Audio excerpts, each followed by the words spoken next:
أعوذ بالله من الشيطان الرجيم بسم الله الرحمن الرحيم الحمد لله رب العالمين وبه نستعين على أمور الدنيا والدين وصلى الله وسلم على سيدنا محمد خاتم النبيين وعلى آله وصحبه أجمعين اللهم إنا نوينا التعلم والتعليم والتذكر والتذكير والنفع والانتفاع والإفادة والاستفادة والحث على التمسك بكتاب الله وسنة رسوله صلى الله عليه وسلم والدعاء إلى الهدى والدلالة على الخير ابتغاء وجه الله ومرضاته وقربه وثوابه اللهم فقهنا في الدين وعلمنا التأويل واجعلنا من عبادك الصالحين اللهم اشرح لنا صدورنا ويسر لنا أمورنا وحسن أحوالنا وحسن أخلاقنا واحلل عقدة من ألسنتنا يفقه أقوالنا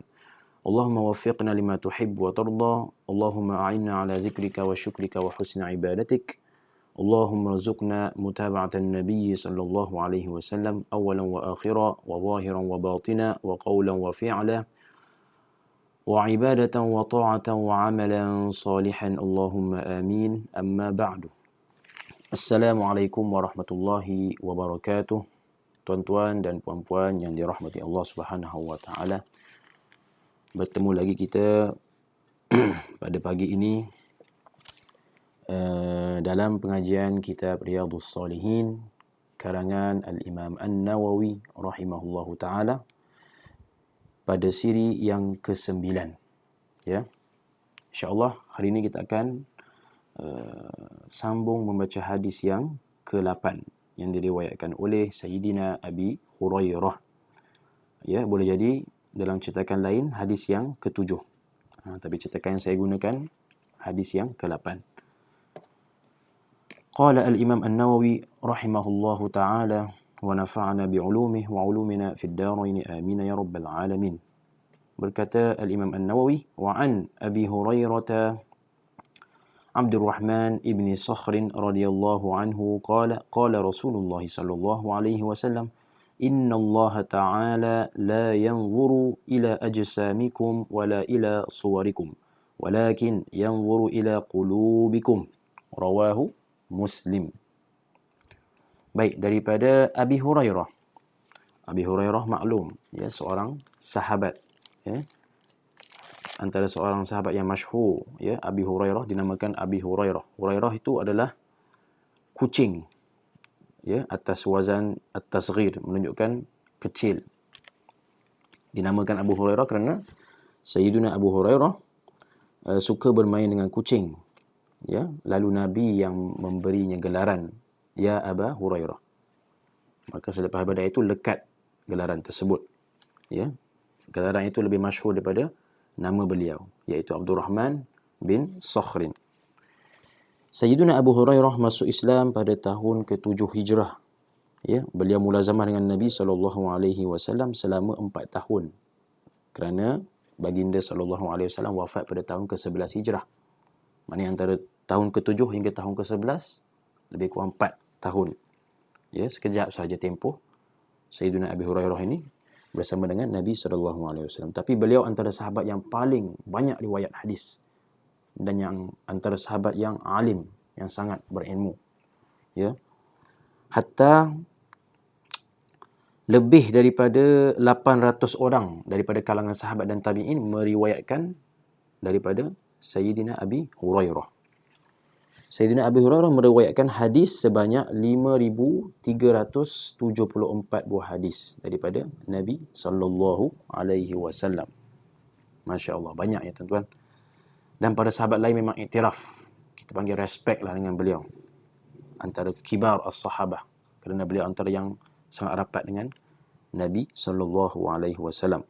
Pernah satu ketika Sayyidina Abi Hurairah berada di dalam satu majlis, ya, bersama dengan Sayyiduna Abdullah ibn Abbas.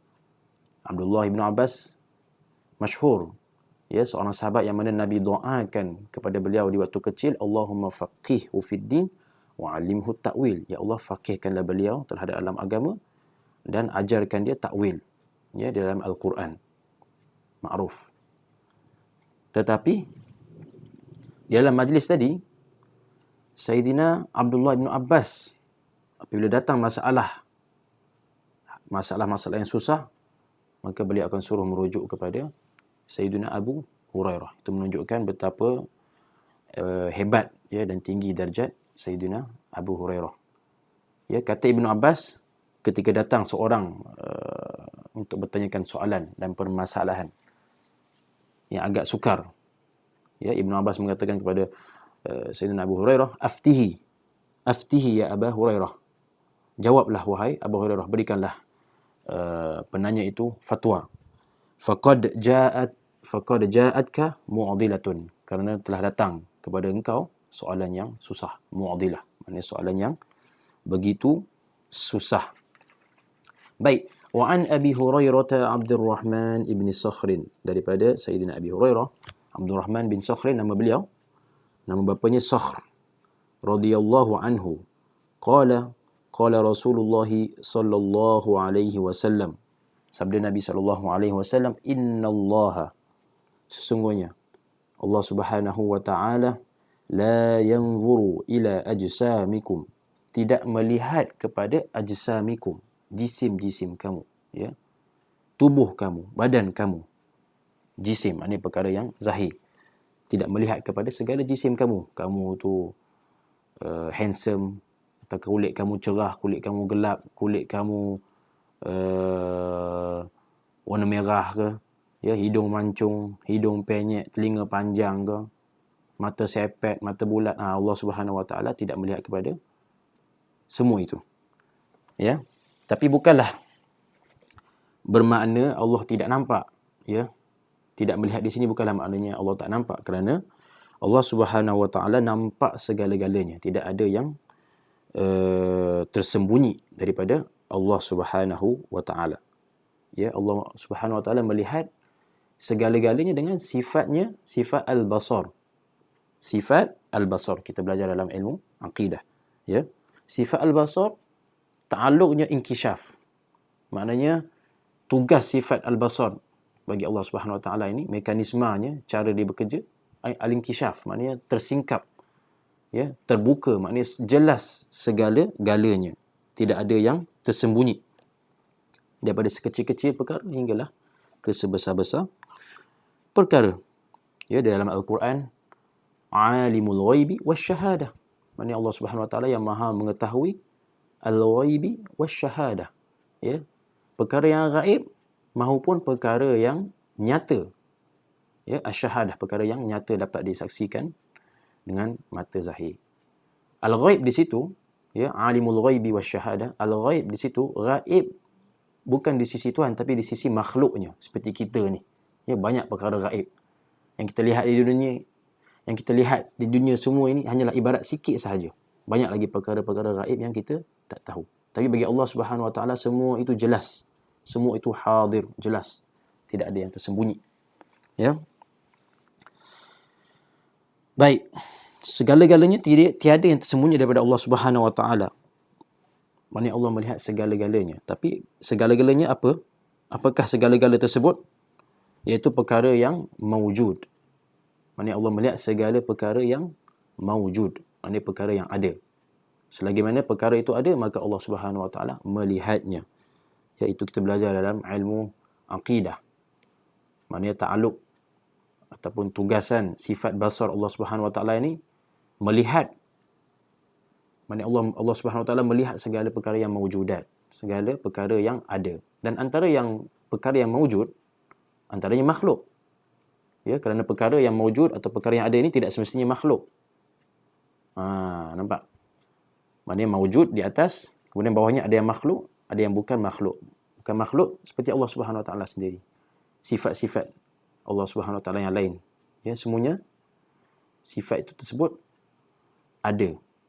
Hatta Allah melihat sifat-sifat sifat-sifatnya sendiri, apatah lagi makhluk. Hatta dikatakan suara pun Allah Subhanahu wa taala boleh melihat, kerana suara itu perkara yang mawjud, perkara yang ada.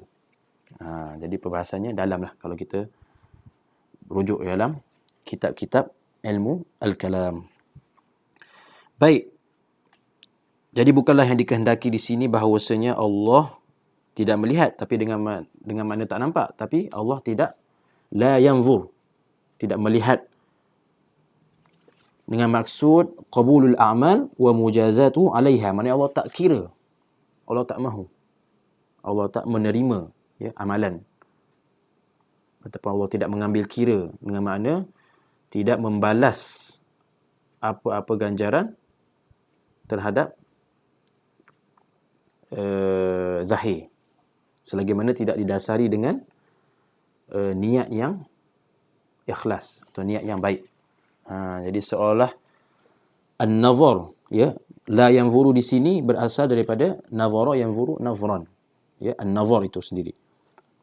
Ini sebagaimana di dalam ayat Al-Quran Subhanahu wa taala di dalam surah Ali Imran ayat 77, ketika Allah menceritakan tentang ahlul kitab.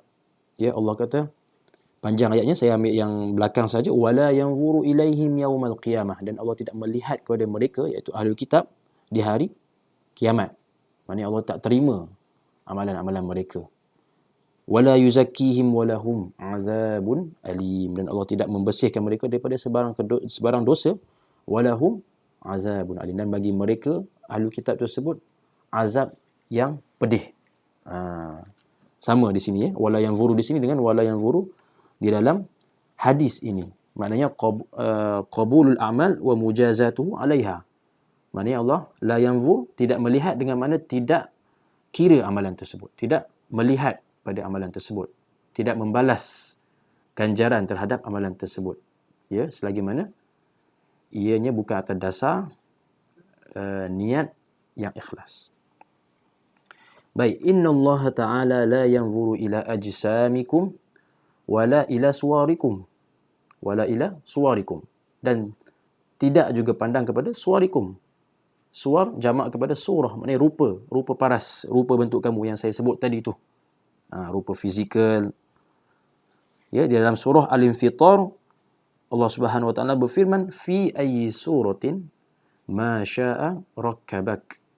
Maknanya fi ayyi suratin, dalam apa jua rupa paras, apa jua bentuk dan surah. Fi ayyi suratin ma syaa, yang dikehendaki oleh Allah Subhanahu wa taala, rakkabak, maka itulah yang Allah Subhanahu wa taala susun, ya. Jadi kerana itu kita tak boleh nak kata kalau seseorang itu contohnya mukanya hodoh, ya, atau tak berapa cantik dari segi zahirnya, kita katakan, oh, ni tak, maknanya ahli neraka. Tak boleh. Kerana rupa paras ni semua adalah pilihan Allah Subhanahu wa taala. Tuhan yang buat. Tuhan yang jadikan rupa paras. Ya, bentuk tubuh kita begini. Ada hikmahnya. Ya, ada hikmah-hikmah yang tersembunyi. Maka kita tak boleh nak menghukum orang hanya dengan sebab rupa paras. Tak boleh. Ya, sebagaimana disebut dalam surah Al-Fitar ni, lihat, fi ayyi suratin ma syaa rakkabak. Ma syaa, ya, apa yang Tuhan kehendaki, rakkabak, maka dia pasang, disusun rupa bentuk kita sebagaimana yang dia kehendaki. Walakin, tetapi, kata Nabi SAW, yanzuru, ya, Allah Subhanahu wa taala melihat ila qulubikum. Ya, Allah Subhanahu wa taala melihat hati-hati kalian. Subhanallah, hadis yang begitu pendek tapi banyak, ya, pengajaran yang boleh kita mengambil, yang boleh kita ambil daripada hadis ini. Baik, antara pengajaran daripada hadis ini, yang pertama, yang perlulah kita mengambil berat, ya, tentang urusan hati, ya, dan urusan niat, keadaan hati, ya, belajar cara betulkan niat. Ya, bukan mudah, ya. Sekarang bolehlah kita, oh tak apa, kita niat baik, niat tu, niat ini. Tapi bila dah sampai waktu yang kita perlukan niat tersebut, kadang-kadang kita terlupa, kita terlalai, ya, kita alpa. Sebab tu kita perlu ingatkan diri kita setiap waktu, ya, belajar cara betulkan niat. Kata seorang daripada at-tabi'in, Yahya ibnu Abi Katsir, katanya, ta'allamu an-niyah fa innaha ablagu minal amali. Ta'allamu an-niyah, belajarlah tentang niat. Macam mana nak betulkan niat, ya. Fa innaha, kerana perkara tersebut, ilmu berkaitan dengan niat, ablaghu minal amal, ya, lebih penting daripada amalan-amalan zahir, ya. Lihat kata seorang daripada tabi'in. Dan berkata Zaid Asy-Syami, seorang daripada ulama juga, inni la uhibbu an takuna li niyatun fi kulli syai'in hatta at-ta'am wasyarab. Inni la uhibbu, sesungguhnya aku sangat suka, an takuna li niat, untuk berniat, ya, fi kulli syai'in, pada setiap perkara, setiap urusan, hatta at-ta'am wasyarab, sehingga kan makan dan minum pun aku hadirkan niat. Kata lagi Zaid Asy-Syami, inwi fi kulli syai'in. Ni kalam dia yang lain. Inwi fi kulli syai'in turidul khaira hatta khurujika ilal kunasati. Kata dia, inwi fi kulli syai'in. Niatlah kamu pada setiap urusan. Niatlah kamu dalam setiap perkara. Jangan lepaskan niat. Turidu al khaira, yang mana perkara tersebut kamu inginkan kebaikan. Mana-mana perkara yang kita inginkan kebaikan, jangan kita lupa hadirkan niat ketika melakukan perkara tersebut. Katanya hatta khurujika ilal kunasati, sehingga kamu keluar untuk membuang sampah sekalipun, jangan lupa hadirkan niat-niat yang baik. Niat seperti mana, contohlah kita buang sampah tersebut supaya rumah kita berada dalam keadaan suci, dan Islam memerintahkan, ya, mengajar kita untuk sentiasa berada dalam keadaan suci. Dan suci pun adalah sunnah Nabi SAW. Lihat, kita niat, kita hadirkan niat-niat seperti ini. Ataupun kita niat ketika mana buang sampah itu, ini contohnya, supaya tidak mengeluarkan bau-bau yang menyakitkan hidung, ya, atau boleh menyebabkan menyakitkan jiran kita.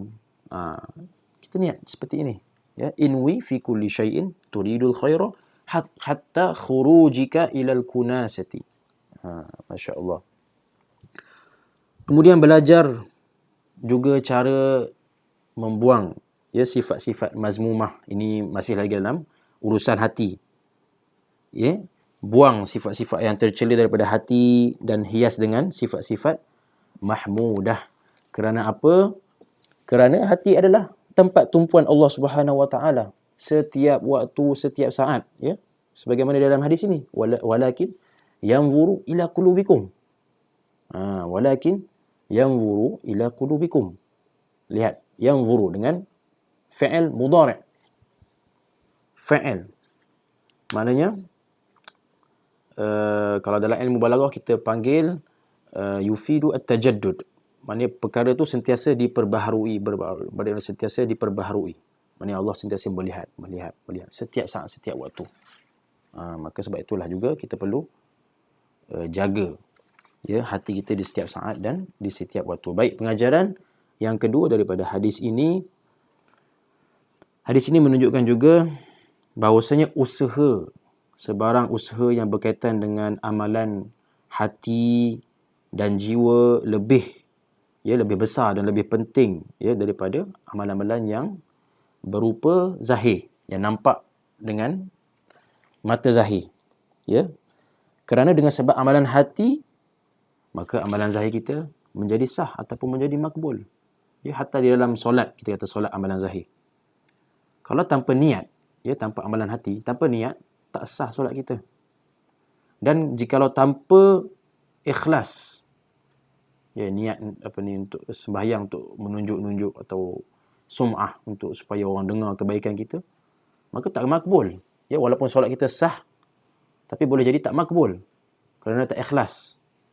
Ya, solat kerana Allah Subhanahu Wa Taala. Sebab itu terkadang tuan-tuan dan puan-puan, dengan sebab niat, satu amalan kecil boleh menjadi amalan yang besar. Kata Al-Imam Abdullah ibn al-Mubarak, rubba amalin saghirin tu'azzimuhu an-niyah, wa rubba amalin kabirin tusaghiruhu an-niyah. Rubba amalin saghir, terkadang amalan kecil, amalan yang sedikit. Ya, tu'azimuhu an-niyah, dengan sebab niat amalan tersebut menjadi besar. Dengan mana diberi ganjaran yang begitu besar, berlipat-lipat kali ganda. Warubba amalin kabirin, ya, warubba amalin kabirin tusaghiruhu an-niyah. Dan terkadang amalan itu besar, ya, di sisi syarak, tapi menjadi kecil disebabkan niat yang tidak elok. Mungkin seseorang tu memandangnya dengan remeh, ataupun dilakukannya amalan tersebut dengan tanpa niatnya ikhlas. Contoh amalan yang besar, haji contohnya. Kita lakukan haji, daripada awal tu niat dah supaya orang tahu, supaya orang panggil kita ni haji. Itu bahaya tuan-tuan. Ya, amalan besar tapi ganjarannya kecil, ataupun boleh jadi tidak balas dengan sebarang ganjaran, maknanya kosong. Sebab apa? Sebab niat tak betul. Na'udzubillah min zalik. Ya, semoga kita sentiasa boleh membetulkan niat kita dan menjaga hati kita di setiap saat dan setiap waktu. Baik, pengajaran yang ketiga, tuan-tuan dan puan-puan yang dirahmati Allah Subhanahu wa taala, memandangkan amalan hati ini ialah kunci kepada kesahihan sesuatu amalan, atau kunci kepada penerimaan, ya, penerimaan sesuatu amalan, maknanya makbul. Ya. Sedangkan amalan hati ini adalah benda yang ghaib, ya, benda yang kita tak nampak. Hanya Allah Subhanahu wa taala yang nampak. Kita tak mampu nak lihat, tak mampu nak nampak. Ya, hal berkaitan dengan hati ni, maka disebabkan tak nampak inilah kita tidak boleh menghukum orang lain sesuka hati, ya. Walaupun, ya, kita lihat seseorang itu buat maksiat, ya, zahirnya membuat maksiat, tapi boleh jadi dari sudut yang lain orang tersebut ada sifat-sifat yang terpuji, boleh jadi. Atau boleh jadi dari sudut yang lain ada, ya, ketaatan-ketaatan yang dilakukannya, yang mana boleh jadi ketaatan tersebut menghapuskan kesalahannya yang sedang kita lihat sekarang ini.